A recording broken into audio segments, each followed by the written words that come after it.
Welcome to Life Planning 101, brought to you by Smart Money Group and Kennedy Financial Services in Eastland, Texas.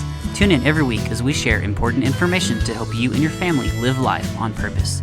Insurance, investments, legacy and tax planning, and much more. All covered now on Life Planning 101. Happy Halloween, everybody. This is Sam Barker here with Aaron Kennedy on Black and White Market Minute on Life Planning 101. This market's got my head spinning, Aaron, so can you fill me in on what's really going on? It's been a fun week. You know, we're having earnings right now. Lots of earnings are coming out, and earnings have been very positive. I think next week we'll go through the actual numbers, but so far everybody's looked great. You know, there's no big surprises, and maybe that's what the problem is. Maybe the market's still looking for big surprises one way or the other. But right now, the market doesn't know what to think. I'd like to go out and see what the different factors are doing, kind of give an idea of who's buying what. And pretty much this last week, you were punished for buying anything other than very, very high momentum AI stocks. I mean, give you some examples here. Small cap. If you were in small companies, you're down about 3%. Low volatility, down somewhere between 1.5% and 2.3%. Wanted to be international, hide out there? Nope, you're going to lose 0.65% there. And what about just good old quality? Negative 0.25. So really, the only thing that was working, well, let's see, the NASDAQ, S&P, and growth. That's it. But the market's been, what was the word we used earlier? Not bipolar, maybe schizophrenic. Who was it? It was Meta and Microsoft came out yesterday. And lo and behold, they've been spending money. Pretty sure we knew that. But Meta got dinged by, what did they end up down? 13%? Microsoft was the same way. Not down 13%, but do you remember what they gave up? No, I don't. It was quite a bit. And so far, the market has been loving the spending. We've celebrated it. And I think at the end of the day, Meta, or the old Facebook, is going to come out and raise another $30 billion. So their net debt's going to be somewhere around $37 billion. And the market just hammered them. And mostly it was just they're spending and they're going to continue to spend. And I know this is kind of one of those fun conversations that we have is AI is going to change the world. It is going to be probably one of the most important things in our lifetime up until quantum computing comes out. But how are they going to make money on it? How does OpenAI actually make money on AI? Well, it's an extremely competitive marketplace. So anything that they try to, I mean, you think about it, you can get almost any GPT or AI system for free. Now, you can be the first one to get the next rollout for a $20 a month subscription, but that's not, I mean, I don't think that your everyday average user sees a major difference between the two. Yeah, right now, the majority of the world's using it like Google. So, well, and Google has their own. If you Google something, you don't get the list of websites like you used to. You get a paragraph or two, an explanation and definition, and instead of your usual click on this link and go to my website. You know, traditionally, it just stay there. How does Google make money on their search engine? It's by throwing in advertisements everywhere. So are we going to go down the same path that every language model is going to have its own list of advertisings? I mean, I don't think they can make money, period. But that is just off the software.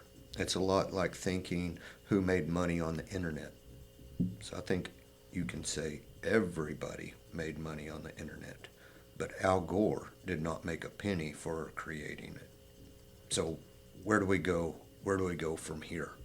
And when we're seeing things like a $500 billion investment in Abilene, Texas, or NVIDIA just spent another $100 billion, Oracle's spending money. I mean, are we at we're well over $1 trillion. There is so much money to be spent, and it's a race. You have to be the company that people go to. And I can kind of understand, like a Microsoft, they have their Copilot. So in order to use theirs, more than likely you're going to have Excel and Word, and you're going to get the whole package. So it benefits. But it's a value add, not a revenue stream. Yeah, just a value add. Did we talk about this earlier, the difference in why China's rushing to it and the U.S.? I was listening to somebody really, really interesting, and they said it was extremely important for a country's culture to get their AI put out there. And they were using China as an example. They don't want their population to go to an AI and them spit out American values.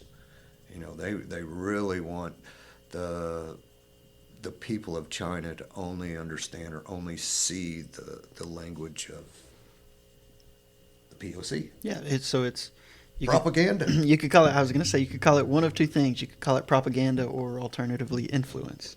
Yes. Depending on what side of the table you're on. Yeah. And I think we did talk about this. It was when it first came out, people were having a good time when they would ask people or ask the AI machine to draw a picture of George Washington and they were way off. So definitely pushing an agenda there. So that kind of terrifies me. Mm-hmm. Well, and we know it's there. We know it's been there. We talk about how important it's going to be in the future, not only to governments, but just to the everyday American. But how important has it been so far? I mean, I was reading a report that 90% of GDP growth was actually from AI spend, whether it's the build out or hiring or firing, So out of the 1.6 in the first half of 2025, all of it except for 0.1% was from AI spend. So our economy's flat with the exception of the AI economic influence. That does not surprise me one dang bit. And I think we've been talking about this. We finally got a little market correction back in 2022. But the economy really didn't do anything. Most of the companies out there were left behind. We and talked I've about said, trucking. we've been in a recession, and we're more likely to be coming out of it than going in. And I hope that's true. I think it is, but if you can think how much our economy is struggling, like you said, trucking, employment, what would have happened if we would not have had the AI spend? I think Powell would have lowered interest rates, and that's one of the big reasons I think Powell has been absolutely crazy that he hasn't lowered it. Because what else is working? There's only so many dang data centers you can build. And, the easiest one to think about is we definitely have government bloat. They are the largest employer. We're the largest employer in the country. And we had Elon Musk. His only job was to go clean all that up, remove government waste. And we got rid of a ton of government employees. They didn't find jobs immediately. What was the other thing? Immigrants. We're trying to reverse the immigration over the last 4 years. So that's even more jobs.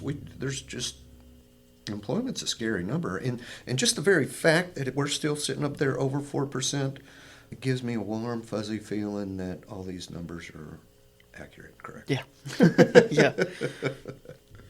So speaking of AI spend and all of those things, I know that there's talk about market valuations and productivity growth. And I was reading something else that I was interested in this morning was going to be, are we overvalued? Is this investment going to pay off? And I started reading about NVIDIA and its growth in revenues and the AI spend.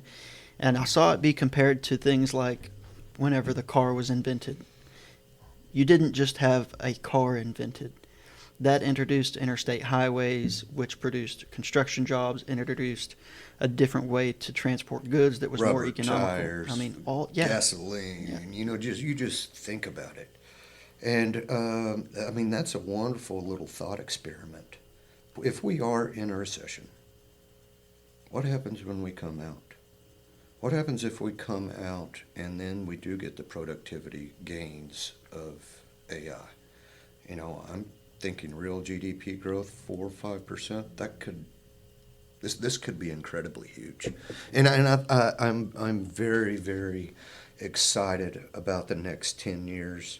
But coming out of what we're in right now is going to be glorious. Can you sing that for me? Glory. Yeah. But I think, there's been a lot of fear. There's been a lot of just news in the market, especially this tariffs. We haven't even factored that in. How much money's been brought in from tariffs, that adds to the equation too. I mean, you just remove those two things and where are we, where have we been, what have we been doing? I think it's a wonderful time for Powell to start dropping interest rates. Let us catch up with the rest of the world. Most other countries have lowered, so we should be doing that as well. No reason for us to have the interest rates where we are, especially in what part of the cycle we're in now. It's almost a necessity if we're going to outgrow the debt. I mean, we're doing $38 trillion in debt. We're doing over $1 trillion in interest every year. I mean, we have to grow out of it, and we can't grow out of it if interest rates continue to be elevated because Right. we can't keep track with just the interest every year. Yeah, and I think that's the fun thing to actually think about. We can actually print money to the point of our deflationary technology. If we can get an economist to figure out what that is, if AI is dragging down prices at 6 to 7%, how much can we print in a yearly basis to equal that out? Because to your point, we're not going to grow out of this. I mean, we're never going to pay off our debt. We just have to assume that our country's strong enough that we can continue to print forever. That the real assets start benefiting. Yes, yeah, and things worked the way they should have. During COVID, we printed a lot of money, and it finally outstripped our technology, our productivity gains from technology, and that's what should have happened. Inflation should have gone up. We actually shut down our economy where there was no productivity. So that's why we had inflation. Everything stopped except the printing. So what if we ramp this back up? We get back to 100%, and government can print to its Heart's desire. Yeah, exactly. Well, I was listening to Louis Navalier this morning, and he was almost begging for a broadening of the market. The NASDAQ's currently made up of the top 10 companies are 50% of the NASDAQ, and I think it's over 36% for the S&P. And so if we come out of this recession that's a quote-unquote unofficial recession based on what the government's telling us and everything except for AI, the broadening of that market would just be such a relief. Oh my goodness, and it's going to be great. It's just pray that people can hold on, because where are we at? This has been going on since 23. So people start to lose faith, and I'm afraid once they finally do, we're going to see a reversal where the Mag 7 at least pauses and everything has this beautiful little catch up. And I'm very much looking forward to that. As long as we can continue doing the right thing, making smart decisions, and picking up these companies at better and better prices. All right, well, that's going to get us taken care of today. Chris is going to be happy with the length of this episode, so that's another episode of the Black and White Market Minute on Life Planning 101.